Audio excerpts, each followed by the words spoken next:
Right, welcome. Uh, Another video today. It's going to be my favorite games of this year that I've finished so far. So, when I think about this, it's not just things that released this year. Obviously, we all have huge backlogs, so it feels kind of bad to. You see, when people talk about like their game of the years and stuff like that, it's always obviously of that release year. Definitely, we'll be also doing that at some point, but yeah, I like to do unshackled lists, is what I call them, on the Discord, and that's every game gets a fair shot, regardless of release year, as long as you finished it this year. And yeah, so before I start, there were four of them which I don't have footage for, and I want to kind of over here on this channel. I want to make sure that it's all my footage. I don't know, it's probably a little bit overkill, but I don't know. I just want to make sure that there's no strikes or whatever with people. So yeah, the four that I don't have footage for, but I will at some point get footage for to make sure that I have it in future references is Kunitsugami, Path of the Goddess. Absolutely love that game. Came out on Game Pass. Really phenomenal title. I need to pick up the digital release of it at some point to throw Capcom some support. Finally got round to finishing Disco Elysium this year. Obviously, that's not a current year release. Absolutely loved it. It feels really bad because I do give in the Discord Unshackled Game of the Year, and it probably would have. No, I think it'll probably still sweep it. There's other stuff in there that could rival it, but man, Disco Elysium is something really special. It kind of bums me out I didn't get any footage of it, but I don't think I had a capture card uh, in January. I think that was a little bit later that we got that, so kind of missed out on that. Tales of Grace's F remastered. That was a nice surprise. I thought I was kind of worried with the Tales series for a while there because I really loved Arise, and then I was going back to the other ones, and they didn't really click with me, and it was just kind of like, oh man, is it gonna just be like the one outlier? Thankfully not. Really loved Tales of Grace's F, and then the most recent one, Ready or Not. A really intense tactical first-person squad-based shooter. You can play it in solo or with friends or even randoms in lobbies. I chose to play it all solo, and yeah, kind of scratched that missing itch of a Tom Clancy game. Really missing them. Need some Vegas 2 in my life. Right, but the first official pick, as you can see, has been running in the background. Have spoken about it a ton on Brandon's channel, and that is Clara Obscure Expedition 33. Absolutely just stunning from top to bottom. Um, just completely at awe with the game. And apologies for the terrible gameplay in the background. Very early on in the game. At this point, uh, but yeah, finished it. Took my sweet time with it. Um, just just perfection for me. It really is. I think I said it on his channel. It's the game not only of the year for me, not only the decade. It's my favorite game of all time at this moment, and it's like the type of thing of where like I'm locking myself a little bit, being like I'm not locking that in fully because it could it be recency bias. Obviously, there's other games that have come out that you have admiration for and you adore. This from the moment that I picked it up, it just there was something about it. Something that just was like, no, this is gonna be something really damn special. And maybe see how I feel in a year or two's time. But right now, this is so good. Um really impressed with their work. It was obviously another thing where it was in Game Pass, so incredible year for Game Pass, really. Like the amount of Game of the Year contenders they have that launched into Game Pass is crazy. Because what is it? It's Blueprints now was in Game Pass, Claire, um, Hollow Knight, Silk Song, like that's that's crazy. Some of the highest rated games they were able to land into the service. So kudos to them over at Xbox. But yeah, on to the next one. And the next one is, as you can see, Ghostwire Tokyo. Um, very very different game than what I would have expected from Tango, coming off of the Evil Within 1 and 2. Although we see it now, they obviously did Hi-Fi before the closure. Um, yeah, I think a lot of people weren't expecting this. I think people wanted the Evil Within 3, but now that dust has settled, this was a timed exclusive for PlayStation, I believe, for a year, along with Deathloop. Kind of that weird crossing over time period where they technically owned them, but it was not on their system, which is very bizarre. But yeah, played it this year. Really loved it for what it was. It was very unique to me. Kind of has elements of immersive sim in there, but just felt more like a stealth game, stealth horror based game for me. But also giving you the ability, because the one thing I hate in stealth game, and not stealth games, in horror games, is you have no ability to fight the monsters or whoever you're facing and stuff like that. Thankfully, that's not the case here. Like, you are given plenty of tools to deal with them, so you can still get into intense scenarios and creepy environments and stuff like that, but you never feel completely um, incapable of moving through that situation. Because what I didn't like about Outlast and stuff like that is when you're completely useless and all your tools are is run and hide. It's just not a gameplay loop I enjoy. This I couldn't stop playing it from the moment. I don't think I played anything else from when I booted it up to finishing it. Like it was a ton of fun. So yeah, kind of sad that we won't be probably getting another style of this game from them. I think they got purchased because they were looking like they were going to be closed, and they've got grabbed by Crafton, I believe. But I don't know. I don't think you're going to get the juice like this anymore from them, unfortunately.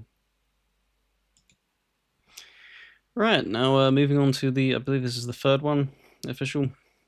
Just played some weird games this year, and this takes the top spot. I don't even know what you would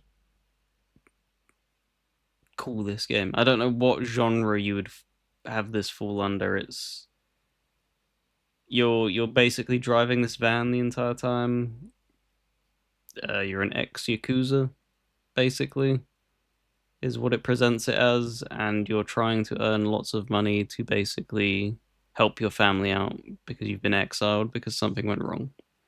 And how you earn that money, for the most part, is by driving around, as you can see, this town that's run down and dilapidated, and recruiting these mascots to do mascot rallies. Um, yeah, just really weird. So you have that, which the mascot rallies and stuff like that are all card based mini games, and then all of the rest of the game is like this visual novel when you're interacting with characters like this, visual novel style dialogue screens, and it's like a collectathon on top of that. Like every like, there's so many different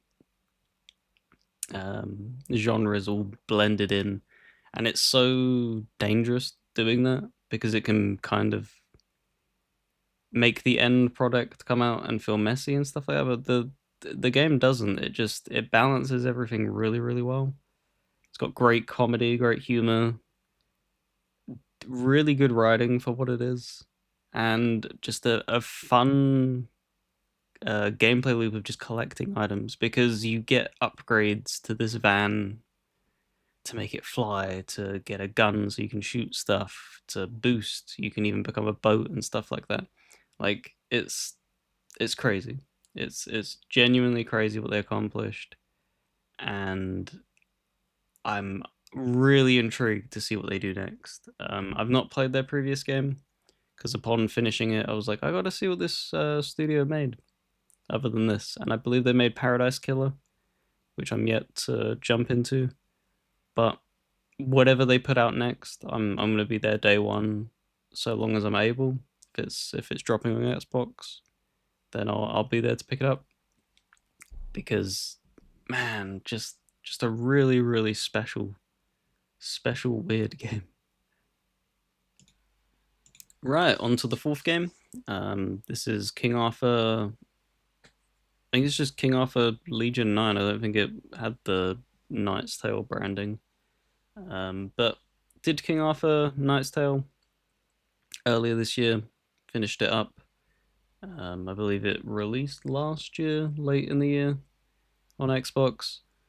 Um, and while I really enjoyed the first game, it was way, way, way too long for my liking. Like, this is the gameplay loop that you're gonna have in both games with the tactical strategy, and I like it, which is fine. But for like, I think the first game ran you like 40 to 50 hours on average. That's way, way, way too long. And thankfully, it seems like they listened to their fans who had been like, it's a little bit long winded. Core, could you kind of like scale it back a little bit? This is perfect. This is the perfect thing of what they did. They priced it accordingly as well, much cheaper than the first game, and it runs you about 10 hours.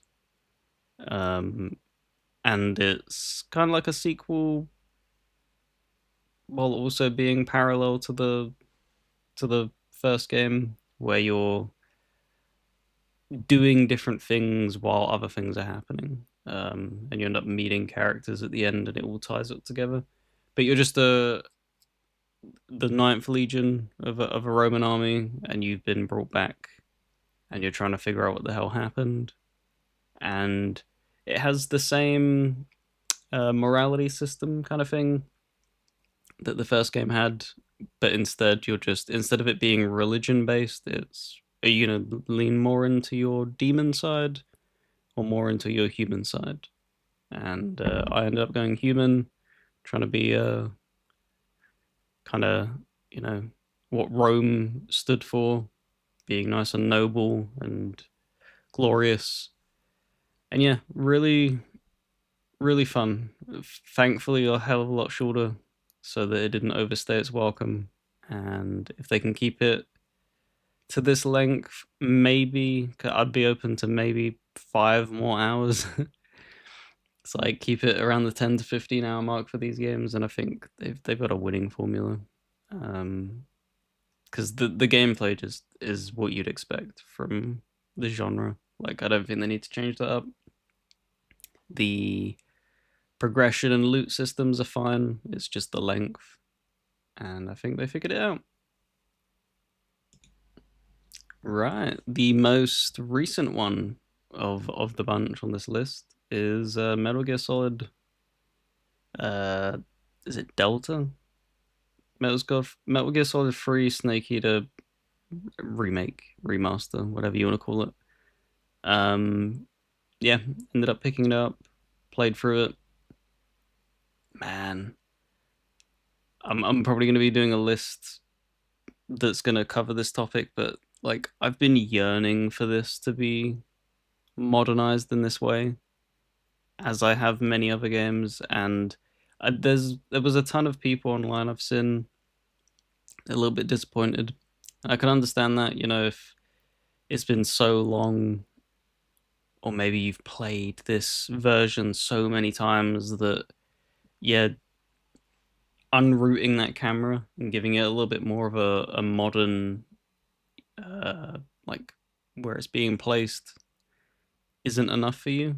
But for me, it just allowed me to enjoy the game for what it is. There was no frustration there at all. Everything, well, the crawling is not as crisp as it could be. I think you'll see it coming up in the clip. The I don't know why it's so stiff, but other than that, really really good. It's a story that stood the test of time. They didn't need to make any changes because it's just almost perfectly written in my opinion.